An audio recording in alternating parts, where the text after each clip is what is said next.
Good evening. I'm Ed Epstein, president of the Lincoln Group of the District of Columbia.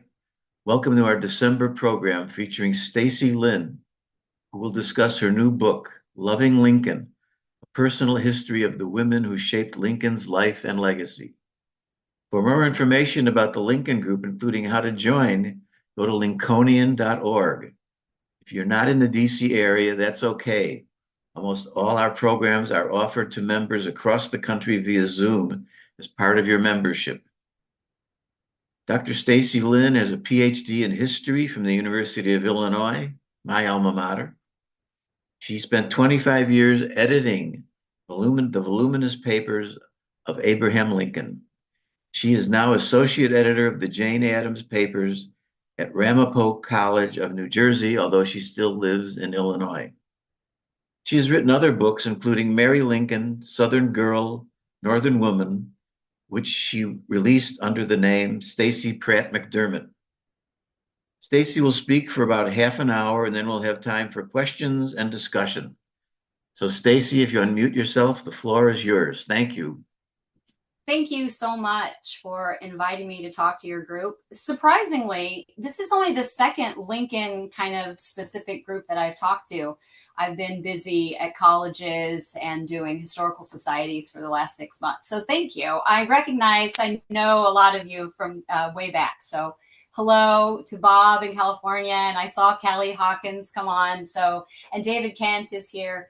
So thank you for joining me tonight. If you haven't seen the book, this is the cover, Loving Lincoln. I thought tonight, since I'm talking to Lincoln people, that I would talk specifically about my really unique, I call it my upbringing in Lincoln studies, because it is my very, very unique experiences and my sort of worldview within those experiences that shaped the writing of this very unusual book. Loving Lincoln it blurs the lines between history and personal history and biography and memoir. And it really invites readers to not only read the history that I provide in each of the essays, but to also feel that history as well. And that writing and that kind of goal of mine to make Lincoln come alive in a different way and to focus on the lives of women is rooted in these really unique experiences that I had as a Lincoln scholar. So I began my tenure at what was then the Lincoln Legal Papers in 1992. I was a graduate student at what was then Sangamon State University. And of course, this dates me, I guess. But at Sangamon State University, I was studying under a feminist women's historian. And although I had always loved Lincoln since I was a child, I thought I was going to go down that path more in the progressive era. I wrote a master's thesis on Ida B. Wells. And so I got an internship at the Lincoln Papers and I was pretty much hooked. And so I spent about 4 years trying to get a full-time job at the Lincoln Papers. I was living in Springfield at the time. Believe it or not, I lived in an 1860 house on Lincoln Avenue in Springfield. So I feel like I was destined to work at the Lincoln Papers. So I had a couple of, actually 3 contractual appointments at the Lincoln Papers from 1992 to 1996, when I finally got a full-time benefits job at the Lincoln Papers, Lincoln Legal Papers at the time. And so for 20 years after that, I was a scholarly editor, and I really cut my academic teeth in historical editing at the Lincoln Papers. And if you know, I'm sure a lot of you on the call know a lot about the history of the Lincoln Papers. And what the Lincoln Papers was trying to do in the 80s and 90s was to digitize Lincoln's documents and then make them accessible, freely accessible online. And we published all of the Lincoln Papers in the legal papers in 2000 and 2008. So for 20 years, I was engaged I was a working historian. So I was lucky. I had a PhD in hand by 2007. I was writing a lot and doing kind of the typical kind of scholarship. but I was editing Lincoln's documents in community with other Lincoln editors. So it was a unique experience because historians often work alone by themselves, and they may be in a history department with other historians, but often they're the only one that is, focused on a particular subject or even time period in a lot of cases. And so I was working in community editing Lincoln's documents with a whole staff of Lincoln historians. At the height of our project, we had 15 historians working in Springfield and DC. And that collaborative experience shaped a lot of my thinking about how we do history and how we think about the past. So in conjunction with that, being in Springfield, collecting Lincoln documents, scanning Lincoln documents, and being on the cutting edge at the time of digital humanities, anybody who was writing a book about Lincoln from 1996 when I was there all the way until I left in 2016, they came to Springfield and they came to the offices of the Papers of Abraham Lincoln. And so we had an opportunity during this time to interact with everybody who was all the great scholars who were writing about Lincoln. And I remember one or two, actually three specific conversations that I had, for example, with David Donald. And he was, my office at that time was our offices were in the basement of the old state capitol. And I'm sure a lot of you have visited the old state capitol, and all of the offices that support the historic site on above ground are below ground. You have to go through the parking garage to get into the offices. And my office was in this really weird room on the reading room mezzanine that had patio sliding doors. And there was an old wicker chair in the corner. And David Donald, one afternoon, sat in that chair and asked me a zillion questions about Lincoln's law practice. And so it was just those kinds of experiences of interacting with scholars who were writing books and kind of picking their brain about how they were using the documents that we all use in common as Lincoln scholars. All of us do our work on Lincoln with the same materials. It's just that we all have our own kind of way that we gaze at the materials or the questions that we ask. And so those experiences for 20 plus years of working in community with 15 other scholars who were studying Lincoln, and then having that constant interaction with all of the great scholars who were writing books about Lincoln was enormously inspiring for me, and it helped shape a lot of my thinking. And probably by the time, probably by 2005 or so, well before the Lincoln Bicentennial, I had this idea that history was a collaborative thing, that it wasn't a singular thing, that our stories are all overlapping. And that started probably by the time I wrote the Mary Lincoln biography to shape my thinking about our connections to the past and the way we tell stories and the way we connect with the past. So I was a Lincoln editor. I was a historian. I was working collaboratively at the Lincoln Papers, doing this kind of cutting edge historical work in digital humanities, all these visiting scholars. But there was another thing that made this experience so incredibly joyful and inspiring for me. I was doing this work in Springfield, Illinois. And I'm sure most of you on the call have visited Springfield, Illinois. And if you've been to Springfield, Illinois, you know that Lincoln is not dead in Springfield. He is alive. He is a living, breathing life force. You can walk down the street and there'll be, you can see Lincoln, top hat and all, walking down the street. His house is there. He's buried there. The old state capitol is there where he gave his, House Divided speech. His law office is there. And Lincoln is buried at Oak Ridge Cemetery. So there is this spirit of Lincoln that is kind of bigger and brighter than it is anywhere else. And in the context, living on Lincoln Avenue, being a Lincoln scholar, having all of those experiences, and also having this sort of living, breathing life force in Springfield. My kids used to make fun of me all the time because I talked about Lincoln in the present tense. And my younger daughter, Mackenzie, would always say, Lincoln is dead, Mom. You know that, right? And he really wasn't dead to me. He was alive. One of my early experiences as a young scholar giving a paper is one of my favorite stories to tell. It was probably the second academic paper I ever gave, maybe the third. And it was in a dingy hotel. It was called the Route 66 Motel in just south of town in Springfield. And it was just a small public history conference. And I was giving a paper at this conference on some aspect of Lincoln's law practice. I was going to tell people about a couple of his female clients.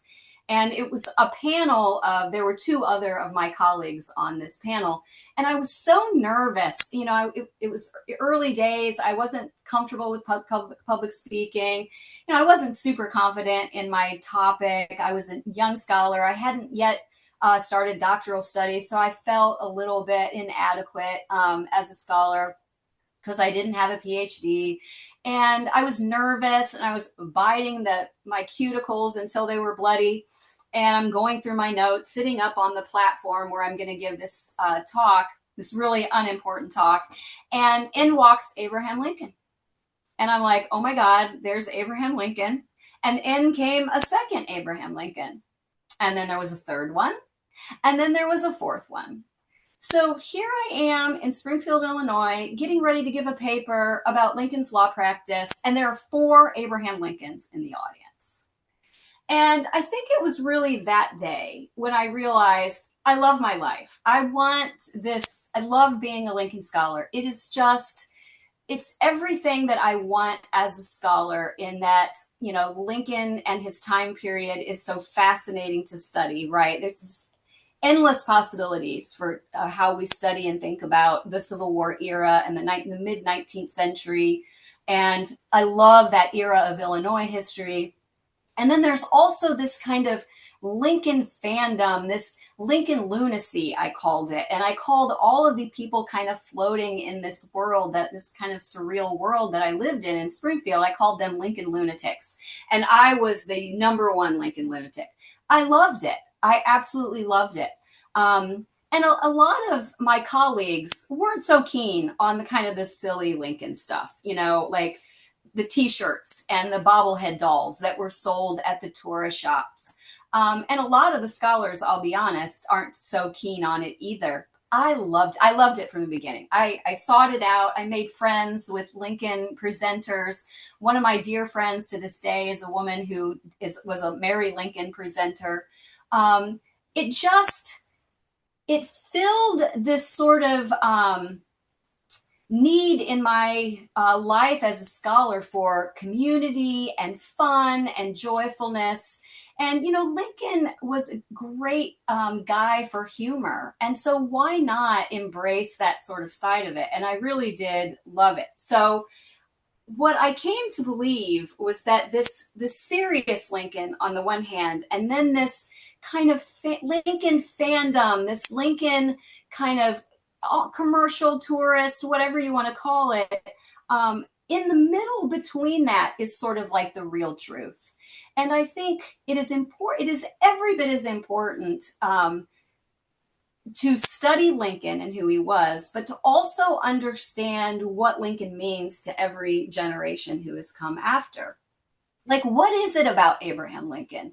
Why is it that every year so many people write books about Lincoln, and every generation has its Lincoln biographers and its Lincoln scholars who have different stories to tell or want to tell their version of Lincoln? And I think that in the middle of this Lincoln fandom and Lincoln scholarship is kind of the true the true story. And that always sat with me in the back of my mind. And when I was working at the Lincoln Papers, I always thought someday I'm going to write a book about Lincoln when I have time.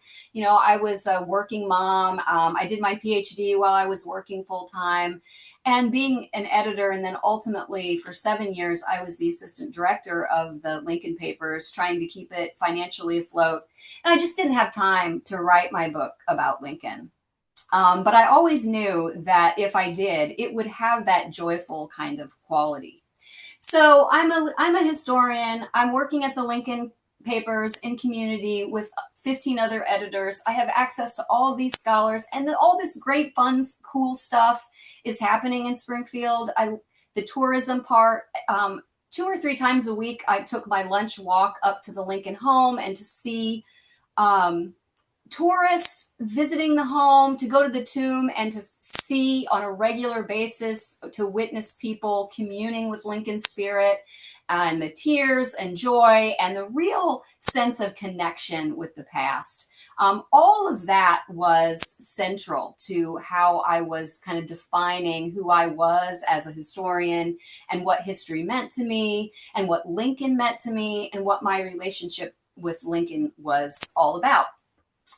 The other thing that is important to mention too is that from about 2006 to I think 2009, pretty close up to the bicentennial, and maybe a little bit after, we were out on the road traveling all over the country digitizing Lincoln documents.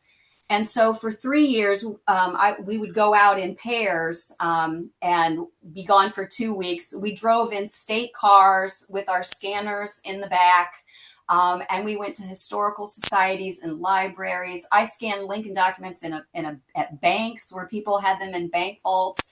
I scanned Lincoln documents at the New York Historical Society and at people's homes on their kitchen tables. And during that time period, I traveled as far west as the Copley Library in La Jolla, California, and as far east as Orono, Maine, at the University of Maine, and about 120 repositories in between.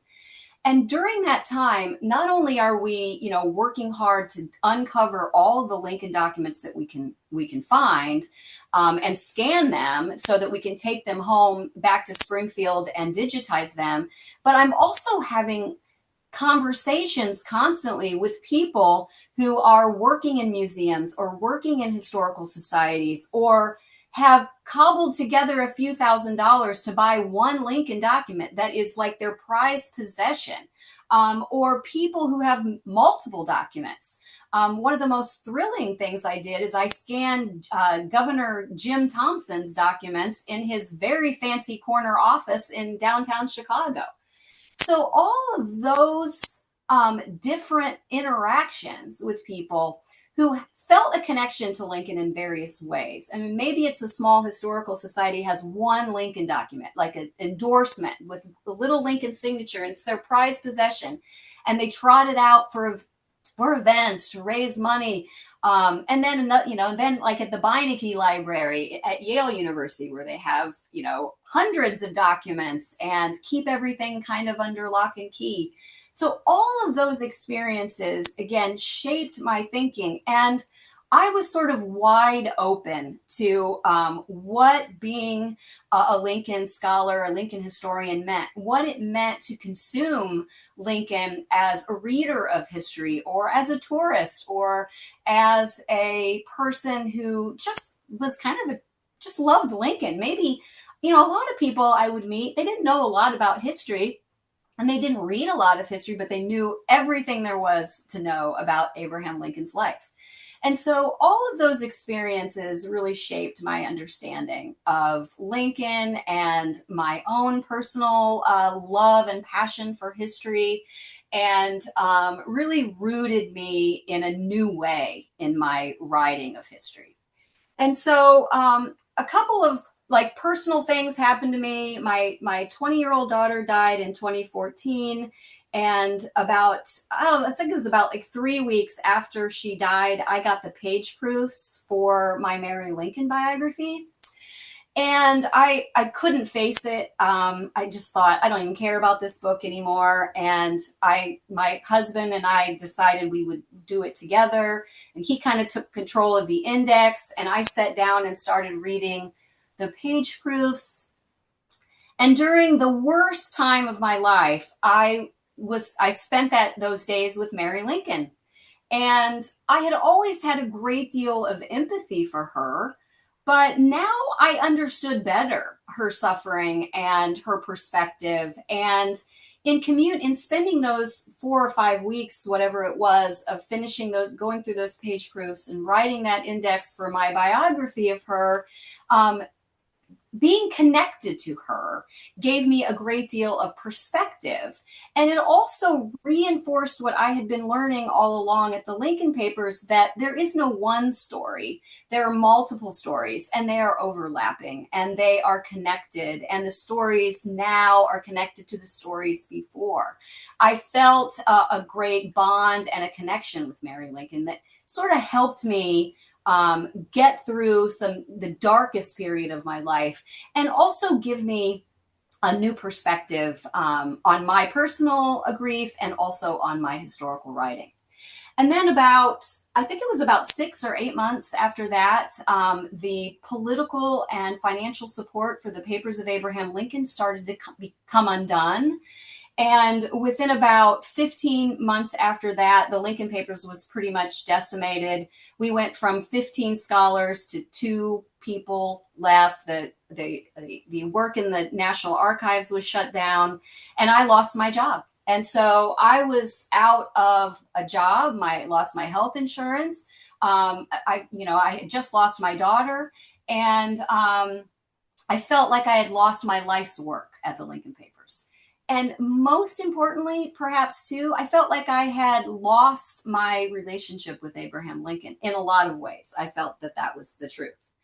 And so I landed on my professional feet. There's no reason to cry for me at all in terms of my professional life. I got a job almost immediately at the Jane Addams Papers, and I love it. It's the best work maybe I've ever done, and I'm still doing that work. But I had to pivot really hard from Lincoln, and I had to put him aside for a really long time and focus on Jane Addams, focus on kind of getting my personal life together, my emotional health back, and just focus on Jane Addams too. Let me tell you, Abraham Lincoln is really cool, but Jane Addams is pretty cool too. So I have been enormously lucky to have worked for so many years on the Lincoln Papers, and now to edit Jane Addams's papers. So in 2019, I'd been living in St. Louis for a while. I moved back to Illinois, and I bought an old house, and the pandemic happened. And just as I'm trying to learn a new community and figure things out, I had a lot of time to think, a lot of time, like all of us in the lockdown. And so I just decided one day I had a dream. One night I had a dream about Abraham Lincoln, and my dreams about Abraham Lincoln, he always is beardless, by the way. That's just a kind of a silly aside. But I woke up the next morning and I knew that not only was I ready to write my book about Abraham Lincoln, but I needed to spend quality time with Lincoln again. I was ready. That a lot of the bitterness that I had about the demise of the Lincoln Papers had kind of cooled a little bit, and I just needed to be in communion with Lincoln. And I always had known that any book that I would write about Lincoln would be focused on women. I had been collecting the stories of women in Lincoln's life my whole career. And so before I did anything or talked to anybody about the book or even thought about what kind of a book it would be, I pulled out all the materials that I had. My dining room table was loaded with books and files. And what I realized is that I had printed out like dozens and dozens of letters that women had written to Lincoln, or that Lincoln had written to women. And a lot of the articles I had collected and the primary sources that I had gathered were all pointed towards women. So I sat down and I wrote a proposal. I said, I'm going to write a biography of Abraham Lincoln. It's going to be a cradle to grave biography, but it's going to focus on women in his life. They're going to be front and center with Lincoln, because there are no great men without women. There are no great men without mothers who birthed them and raised them, and sisters and cousins who taught them life lessons, and women friends, and the wives of male friends. And Lincoln had over 1,000 women who were his legal clients, and hundreds of women wrote to Lincoln and came to see him when he was president. And then a good number of women helped shape his legacy after his death. And so there is no Lincoln story without these stories of women. And so I wanted to just write just a standard biography using the same old sources everybody uses, but women's stories would be there. I got an advance contract and I started writing. And I wrote just effortlessly for 15 months. It was the most beautiful writing I've ever done. I love writing, but this was like easy writing. It was got every story I wanted to tell. I would write sometimes for 8 or 10 hours a day. This book just poured out, not out of my head. This book poured out of my heart. And after 15 months, I was done. I had written the whole manuscript, and I set it aside for, I don't know, a couple of weeks, because it's just good to let things stew before you look at them again. I was a little afraid. So I had a long weekend, and I sat down and I read it from tip to tail, and I went, wow, 3 things were clear. One, I had indeed written a biography of Lincoln. It's not a chronological telling, it's not a narrative history, but everything from cradle to grave is pretty well covered in the 30 essays in the book. The second thing that was clear is women were all over the pages of this book. And in fact, in the final book, there are stories of about 90 women. And then the third thing I realized, which was both thrilling and terrifying, was that I was one of the women. That I realized that what I had done is that I had written my story into the stories of Lincoln's story and the stories of the women, kind of subconsciously working on this kind of collective history over time. And at first I was afraid of it, because it breaks so many rules of I'm I was trained at a kind of a traditional history program at the University of Illinois. It breaks a lot of rules about how you write history, but I felt so confident that it had achieved what I was trying to do, that I felt like it was right. And luckily for me, the press loved it too. My editor, who I'm sure a lot of you know, Sylvia Rodriguez, she is amazing. And she helped me in the rewrites, and we took away some essays and added a few essays. And I think in the second and the third writing, in the rewriting process, one of the things that I really focused on in each chapter was that I want people to read this biography of Lincoln and to see Lincoln slightly differently.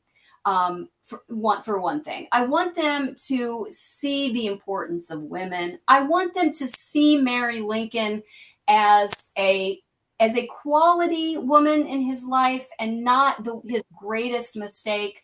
I want them to see that Lincoln wasn't made in a vacuum. He didn't become great all on his own. He wasn't self-made. Nobody is self-made. I want them to see Lincoln's story as a collection of stories, because that is truly what history is.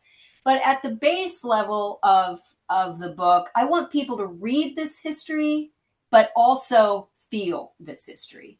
And so this idea of compassion and connection, that our stories are reflected in the stories of the past, that the past is really not a foreign country, that we are connected to it. And so that is sort of the story, the long version of the making of this book. That's about 30 minutes, isn't it? Yes, ma'am. Wonderful. Okay, perfect. Thank you, Stacy. So everybody, if you have questions or comments, raise your hand either physically or use the icon in the on the toolbar at the bottom.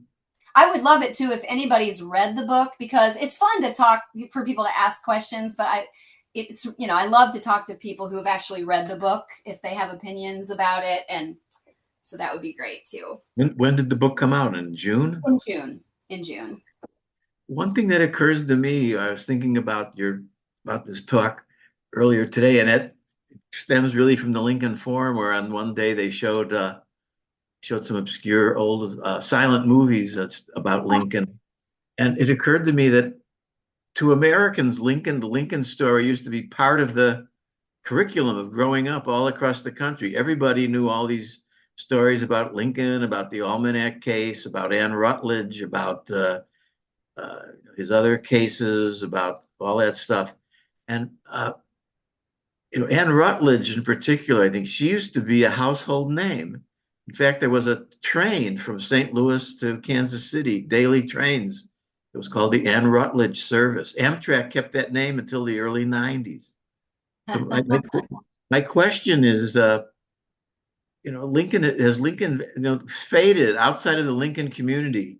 Lincoln is still admired, but not people don't really know any about the specifics of his life that you write about. So, we in the Lincoln community are like in a cocoon, aren't we? That we all have various levels of obsession about Lincoln, but to the general public, he's just this guy in a funny hat and he got assassinated. That's about all they know. Well, I will tell you, I've grown in the last maybe 5 years or so. I have grown increasingly concerned about the just general lack of historical knowledge in this country. I mean, particularly, so among even our political leaders, they lack even basic understanding of our founding. I will say that I think in the South, Lincoln was never a household name, right? Like I have a very good friend who was raised in Alabama. She didn't learn about Abraham Lincoln, and her and I have had, great conversations about that. I also think that, it sort of ebbs and flows. And I'm not super sad, frankly, that Ann Rutledge is fading out of, view. And so I just think that there is, history kind of flows, and Lincoln does kind of come in and out of fashion. I do think every generation does kind of try to get right with Lincoln, in a lot of ways, and politically speaking, and historically speaking, and maybe civically speaking. But I do think there is a sad decline of historical knowledge. We're not succeeding of teaching children history. Civics is basically dead in American schools, and so I think this is a problem. But I tell you, when you go to the mall, I mean, tell those people who have come, from far and wide to walk the steps of the Lincoln Memorial, go to the Lincoln home, talk to one of the 300,000 people that make their way to the Lincoln tomb every year. And I still think that Lincoln resonates with people. It just changes over time. But it is true that this is insider group is, we're the loonies. This is the Lincoln loony community, and it is kind of extra. There's no doubt about that. All right, Bonnie Harper, you had your hands up. Are you still on? I don't see you online. I don't see you here anymore. Oh, Well, I really was going to ask the question about Ann Rutledge.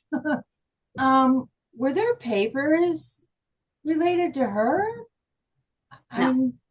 No, and this is the problem, right? I mean, I did not originally write Ann Rutledge because I'm a historian, and I wanted to tell stories of women I could document, right? And I'm a historical editor, and so the documents themselves are important. So I wanted to tell the stories from documents, just because that's my training, that's my sort of upbringing.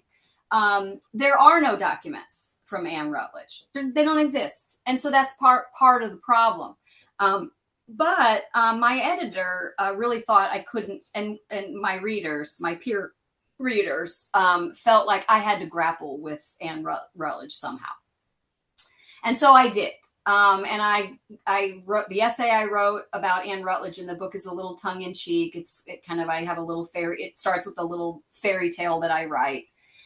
Because it is kind of a fairy tale. We don't have documents. And the problem with the Ann Rutledge story is that it kind of gets invented by William Herndon, who is Lincoln's earliest biographer, as you know. And then it just becomes a part of the story that, historians keep telling, right? And it gets nipped in the bud pretty hard in the 1950s, but, ultimately it doesn't ever really go away, right? And some of the reminiscences are pretty good. I think it's pretty clear when Ann Rutledge died, it was a tragedy for the whole community. Everybody, she was a beautiful young person, and her life was snuffed out early, and everybody in New Salem was grieving for her. And some of the reminiscence of Lincoln's sorrow for her death, I believe them. I think it's very, it's possible that Lincoln had, at least a fondness for her. I suspect if they did have it, it might have been an unrequited love on Lincoln's part, because it seems pretty clear she was engaged perhaps to somebody who Lincoln liked. And Lincoln was no rogue. He wasn't a guy who went after other people's women. So it's, we just don't know. We just don't know. And so I kind of left it in the essay was maybe he did, maybe he didn't. I hope that his young heart knew that kind of love, But what I did do in the essay is I gave Mary Lincoln the last word, and I will read it, because I think it's just so great. Let's see if I can find it really quickly. Oh, I don't know if I can find it quickly.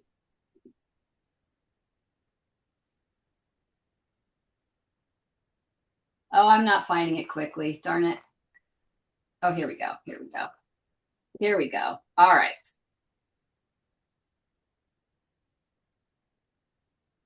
So I will give Mary Lincoln the last word. So when Mary Lincoln publicly denied the Lincoln-Rutledge affair in 1868, she was defending her own heart and her husband's legacy. However, I do not think she was lying.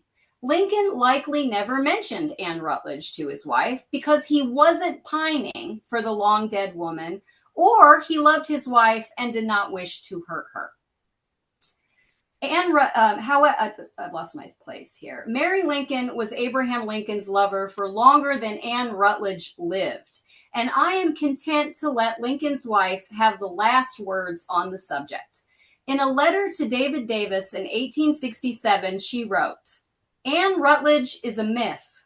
For all his confidential communications, such a romantic name was never breathed. Nor did his life or his joyous laugh lead one to suppose his heart was in any unfortunate woman's grave." Wow. Anyway, Mary Lincoln was, she could put some sentences together, let me tell you. If you ever want some entertainment, read her letters. They're really they're great. Thank you. Janet Saros, you have your hand up? Yes. I'm proud to be a Lincoln lunatic, and thank you. Yay! For being. They're my favorite people. They always will be. I know it's so nice to be with like-minded people. We all know that there are historians who are in the Mary Haters Club, and Most of them think she ruined Lincoln's life, or what. I happen to think I'm not sure he would be president. He would have been president without marrying, if not her, a woman like her. But at any rate, how do you respond to these Mary haters? What's your, intellectual way, rather than saying you're full of it? Or yeah, no, I know. Well, I got very practiced at it. I will tell you. For 30 years, I was often the token woman on these Lincoln panels. I was often not only the token woman, but the one that they dragged in to talk about Mary Lincoln because the men didn't want to talk about her. And I fielded a lot of hostile questions from, I'll be honest, mostly men who didn't really have questions, just wanted to dismiss Mary as crazy. And here are the kind of the two things that I always said. One is, how in the world can we appreciate the greatness of Abraham Lincoln and not give him any credit for the woman that he chose to marry? And second of all, if you read 25 of Mary Lincoln's letters, what you will immediately discover is a woman who is well-educated, opinionated, strong-willed, funny, politically astute. It's hard not to see a full human being when you read Mary Lincoln's letters. And the problem is most Lincoln scholars they don't read her letters. They just repeat what's in the Lincoln biography. And let me tell you, 800 of them are published in a volume, so there's no excuse. One of the essays I write in the book is about Sally Field, her portrayal of Mary Lincoln, because I just get a tip of the nod because I give her a little bit of credit for changing some people's minds about Mary Lincoln. Because a lot of people watched that movie and they thought, oh, yeah, Mary Lincoln was passionate and tempestuous, but she was also, she also was like a real woman, right? She wasn't crazy. She was grieving. And Sally Field in 2018 published a memoir, and I'm not like a celebrity person at all. But I liked her portrayal, and I was living in St. Louis at the time. And the Left Bank Books is a great independent bookstore in St. Louis, and they have great literary events. And the star attraction of their literary event that year was a book talk with Sally Field. So I thought, I'm going to that. I want to try to meet her and talk to her about preparing for that role.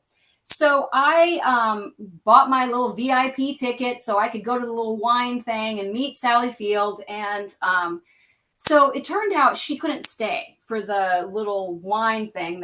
So I only got petit fours and wine and no Sally Field, but they let me ask a question from the audience. And so after the first question was about Burt Reynolds, and the second question I think was about the Flying Nun, I finally got to ask my question about how she prepared for the role of Mary Lincoln in Spielberg's movie. And she just lit up like a Christmas tree. First of all, she was adorable. She just lit up like a Christmas tree. She said, oh, I'm so glad I got this question. She said, you know what I did? I read her letters. And I almost cried. And she went on to say that she'd read all the Mary's letters, and she realized after she kind of got into Mary's head and saw this kind of full, open-hearted woman who had, complexities and had flaws and assets and was like a real human, just like her husband. She became committed to portraying a woman who had nuance. And Sally Field, an actress, I mean, she was doing it for her craft, not for history. Oh, she just read Mary Lincoln's letters. And so, I just tell people, don't talk to me, go read her letters. John O'Brien, you have your hand up. Stacy, I'm sorry, I have not yet had a chance to read the book, but please go buy a copy. Here, let me show you so you can see what it looks like. Flip some pages, will you? So I am got it. There's lots of great photographs in here too of me cheesing next to Lincoln statues, and there's pictures of my girls next to Lincoln statues. There's also yeah, go ahead. Sorry. Aside from you, who are some of the most fascinating women that I will learn about in this book? And surprised at the relationship. Oh yeah. Well, I mean, there's so many. It's hard to pick, and any given day it might be a different one. But one of the stories I particularly like because it points to a kind of an important historical point that I make in the book, and that's the story of a young woman named Susan Duggar. She was born in Carlinville, Illinois, and when the war broke out, her father was dead, her mother was remarried, and she was kind of outside of the family, and her brother and her were living with an uncle in Carlinville, Illinois. And her brother joins the U.S. Army, and she decides she's going to go to Washington, D.C. and try to get a job. So she travels to Washington, D.C. with another woman from Illinois, and she gets an audience with Lincoln. And Lincoln writes this little note. He says he wrote it out to his postmaster general. Please see these two women from Illinois. They are worthy. Help them find a job.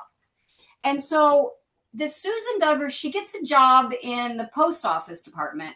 But then because she's got great penmanship and she's, smart woman, she immediately gets a job as a clerk in the Treasury Department. 46 years later, she retires from the Treasury Department. She worked in the Treasury Department under 11 presidents, and she is elderly and infirm, and they're trying to get pensions for government workers. And she takes her little Lincoln paper that she's kept, this little scrap of Lincoln endorsement, to Shelby Cullom, who is a senator from Illinois. And he's trying to get pensions, and he uses her story as a way to get pensions for government workers. It doesn't work for her. She doesn't get a government pension. But this woman, Lincoln gave her a job. And I think one of the untold stories about the Lincoln presidency is that women went to work in the federal government. And Lincoln not only encouraged it, but he worked so that they had equal pay. He helped women get jobs. He decided at some point that it was important for soldiers and their widows to have kind of first dibs for post office jobs. When the arsenal exploded and all those women died, Lincoln and Seward, I think it was Seward, or maybe it was Stanton, they went to the funeral. Lincoln spoke a lot about women's work. And by the end of the war, 450 women were working in the Treasury Department. And partly it's because women are, they're moving and they are engaged and they're more politically involved and they do have to go to work. But part of it is because of Lincoln. He helped open that door. And I think that's a really great story. But this Susan Duggar, this little girl from Illinois, she becomes an expert in counterfeit and testifies in this really important trial in New Orleans in the 1890s. And it's just a really fabulous story. Anybody else? Hi, sure. Great. Thanks so much for their presentation. It sounds a lot like Lincoln was a listener as well. Those who just kind of hearing about the significance he had on their lives, it was something that they felt that he gave them his attention.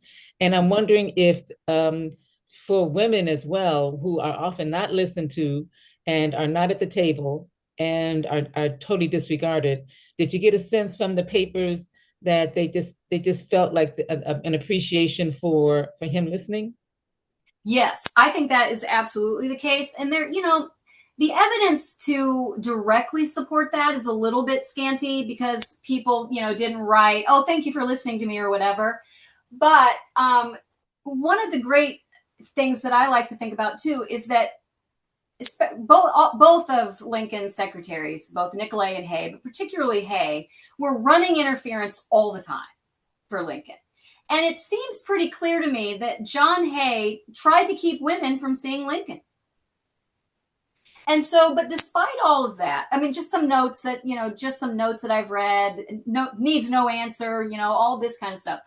And Lincoln wanted to hear women's stories. He wanted to hear their wants and worries. And I believe it is abundantly clear from the letters that Lincoln wrote and the women he saw in the White House that he saw women as a part of his constituency.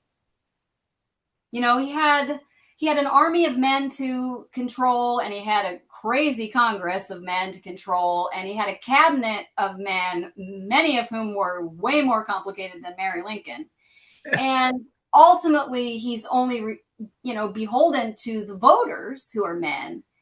But he took time every day to write letters to women or to see them. And that, I think, speaks volumes. about his ability to, his willingness and to listen. So yes, thank you for noticing the listening part, because I think that is a huge quality of Lincoln's brilliance. Do you happen to know if the 15 presidents before Lincoln were as open to hearing from women or meeting with women as he was? You know what? I wanted to try to figure this out. So I really came to the conclusion in doing the final research, especially for the presidency part of the book, that women had unprecedented access to the presidency during Lincoln's time. And I tried to figure out how do you figure that out, right? So I called my friend who knows everything about everything that's at the National Archives. Surely there's a visitor log. There are no White House visitor logs in the 19th century. So that wasn't going to help. And because of I couldn't do original research in repositories and stuff like that. So you know what I did, just to try to figure out if I could get a sense of how previous presidents reacted to women constituents, is I went over to Eastern Illinois University, which is the college in the town where I live, and I pulled out 2 or 3 modern biographies of all of those 15 presidents. The most modern biographies. And I just looked in the index. The word women is not even in the index of these biographies. And even in scrolling down, looking for women's names, it just was impossible to even see. But just in perusing, the biographers aren't even they're not even dealing with women. So it's maybe women went to see John Addams, but the biographers who write John Adams's biographies don't care if women went to see him, and so they don't write about it. So, but I strongly suspect that women did have unprecedented access to President Lincoln. But I don't have, the quantitative research to back that up. That could be your next book. No. The opposite side of that is there were a few women that Lincoln found extraordinarily difficult to deal with. Jessie Benton Fremont and Kate Chase Sprague. How do you think he did dealing with them? I think he did great. Okay, so let's just take the Jessie Fremont issue. She arrives, she's furious, about what Lincoln has done to her husband. And she basically, I don't know, whatever it takes to get from St. Louis to Washington, D.C., a couple of boats downriver, across the stagecoach here and there. She arrives in D.C. She doesn't even get cleaned up. She just shows up at the White House. And Lincoln isn't going to change. He's probably not going to change his mind, right? But he hears her out. And he doesn't decide on he bases his argument on the merits of the argument, right? But he hears her out. He didn't have to. He did not have to see her. He didn't, but he did. And so, and he heard her out. And she later, it took her 30 years to admit that, maybe Lincoln wasn't so bad. But she ultimately says in 1890 that, yeah, Lincoln was a pretty good guy. He didn't have to hear her. She wasn't a general knocking on the door. She was just the wife of a general knocking on the door. And I think a lot of men, I know Nicolay and Hay would have sent her packing, and Stanton certainly would have sent her packing as well.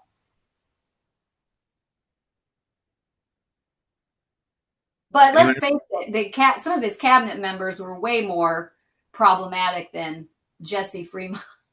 So. Say a note in the chat about Melissa Goings being a favorite story. Can you tell us about Melissa Goings? Yeah, I love that story because we know a lot about her, right? We know it's clear she was an abused woman.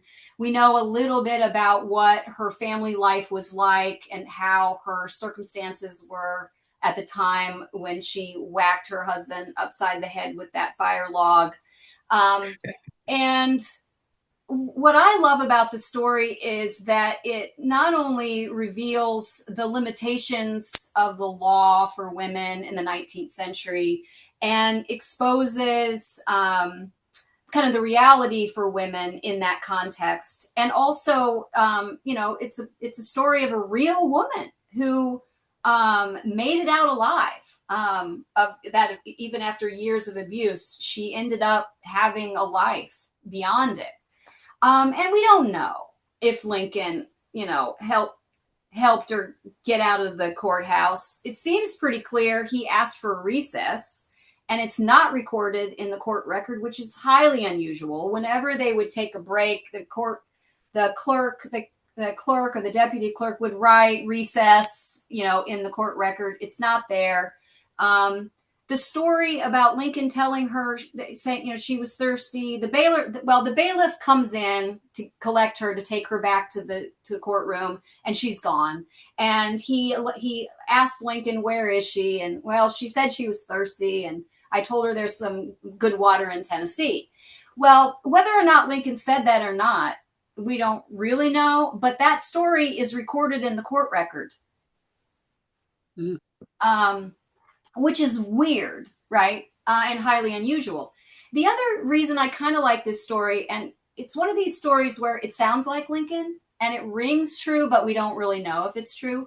And historians do that all the time, right? We have evidence and you have to fill in the gaps and you have to use your judgment. And historians have to do that all the time because the historical record is never complete, right? Especially where women are concerned. And so what is fascinating to me is not only that this recess isn't recorded, and then the bailiff writes the story in the court record is highly unusual. And then we have this story of Lincoln telling this story to Hay. And on the day that Lincoln told the story to Hay, I can't remember the year, it's 1862 or something, it's during the presidency, Hay records it in his diary that Linder Usher let a client go and told him there was some good water, told him to hightail it, there was good water in Tennessee. So Lincoln told this story, but I think he deflected it onto a legal colleague of his. Because guess what? In 1862, Melissa Goings is still alive and well. She's living in California with her husband.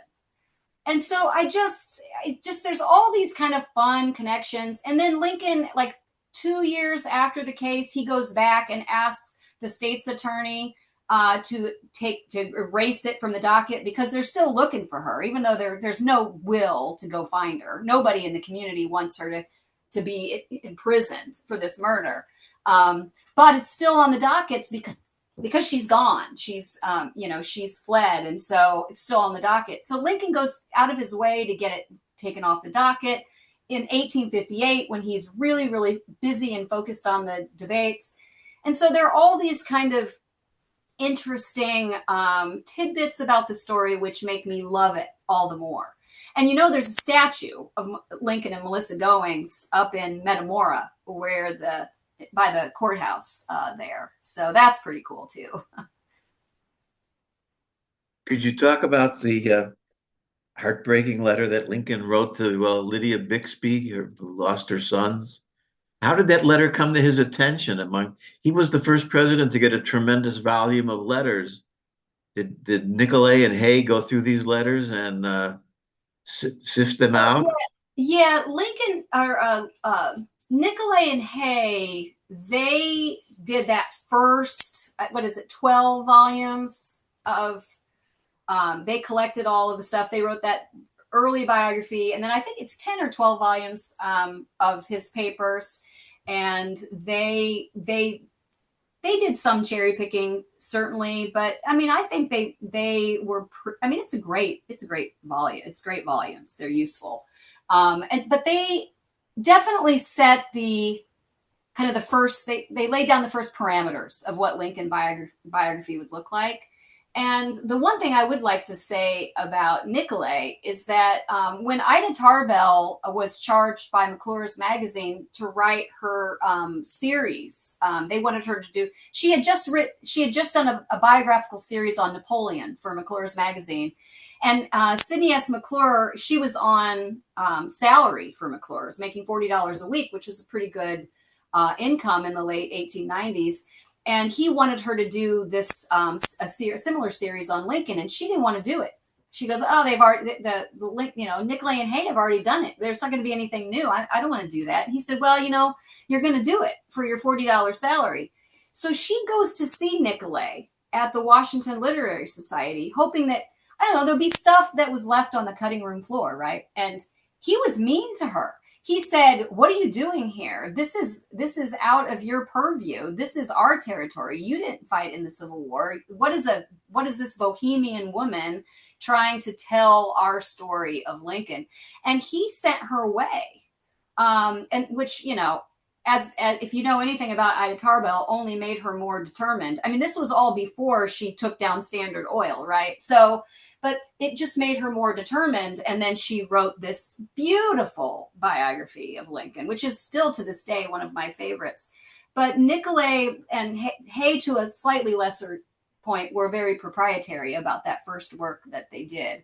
And as for their particulars and the Bixby letters, I don't really know that story. And I didn't tell that story in here because we just don't know that much about it.